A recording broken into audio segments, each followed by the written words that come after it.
যুদ্ধবিরতি সত্ত্বেও গাজায় ইসরায়েলের হামলা, নিহত 2 শিশু। গাজা ইসরায়েল যে যুদ্ধ, এই যুদ্ধ আমি ছোটবেলার থেকে শুনে আসছি। আপনারা কে কবে থেকে শুনছেন? এবং এই যুদ্ধ কি কিয়ামত পর্যন্ত চলতে থাকবে? কোনো থামার খবর নেই। যদিও এবার ট্রাম্প নিজে বক্তব্য দিয়েছিলেন তার নির্বাচনের আগে যে তিনি বিজয়ী হলে এই গাজায় ইসরায়েলের যুদ্ধ তিনি থামাবেন। কিন্তু আজকে একটা খবর দেখলাম, বা গতকালকে রাতে, খুবই হতাশজনক যে ট্রাম্প সরকারও ব্যর্থ এই যুদ্ধ থামাতে। দেশ রূপান্তরের খবর, বিস্তারিত পর্ব। যুদ্ধবিরতি সত্ত্বেও গাজা ইসরায়েলের হামলা, নিহত 2 শিশু।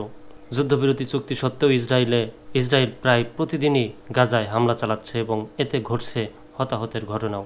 আজ শুক্রবার পৃথক প্রতিবেদনে বার্তা সংস্থা আনাদুলু জানিয়েছে, ইসরায়েলি বাহিনীর হামলায় 2 শিশু নিহত হয়েছে, আহত হয়েছেন আরও 2 নারী। এছাড়া গাজা ভূখণ্ডে ধ্বংসস্তূপের ভেতর থেকে আরও 7 জনের লাশ উদ্ধার করা হয়েছে।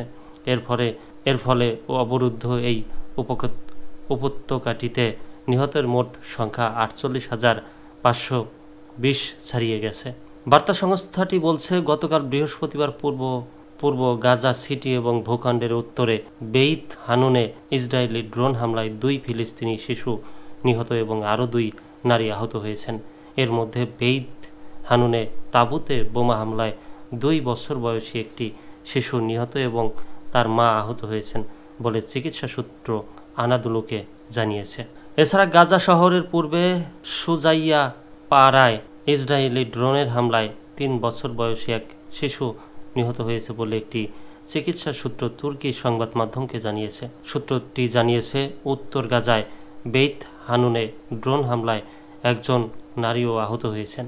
প্রত্যক্ষদর্শীদের মতে, দক্ষিণ গাজার পূর্ব খান ইউনিসের আবাসন আল কাবিরার সানিতি এলাকা এবং আল ফারাহিন পাড়ায় ইসরায়েলি ট্যাঙ্কগুলো গোলাবর্ষণ করেছে। প্রত্যক্ষদর্শী জানিয়েছেন, পূর্ব আবাসন এলাকা লক্ষ্য করে একটি ড্রোন বোমা ফেলেছে, তবে কোনো হতাহতের খবর পাওয়া যায়নি। এদিকে ফিলিস্তিনি স্বাস্থ্যকর্মী ও উদ্ধারকর্মীরা গাজার ধ্বংসস্তূপের নিচে থেকে আরও 7 জনের লাশ উদ্ধার করেছেন। এর ফলে 2023 সালের অক্টোবর থেকে গাজা উপত্যকায় ইসরায়েলের গণহত্যামূলক যুদ্ধে নিহত ফিলিস্তিনিদের সংখ্যা বেড়ে 48,528 জনে পৌঁছেছে বলে বৃহস্পতিবার গাজার স্বাস্থ্য মন্ত্রণালয় জানিয়েছে। 48,524 জনের মৃত্যু। গাজায় যুদ্ধর শেষে বা যুদ্ধ থামিয়ে লোকজন কোথায় বাস করবে সেখানকার? ট্রাম্প অবশ্য তার নিজে একটা প্রকল্প হাতে নিয়েছিলেন। কি প্রকল্প সেটার বিস্তারিত জানি না। সেই প্রকল্পের জেরে প্রশ্ন উঠেছিল গাজার লোকজন কোথায় বাস করবে।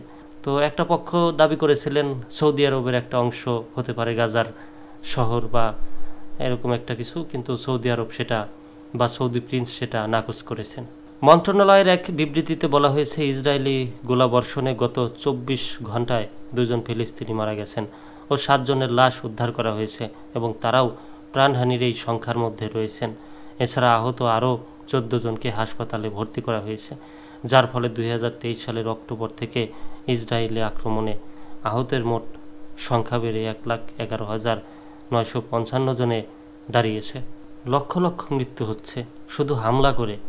একটা দেশ থেকে যদি লক্ষ লক্ষ মানুষ মারা যায়, সেই দেশে আর কি থাকে বলেন?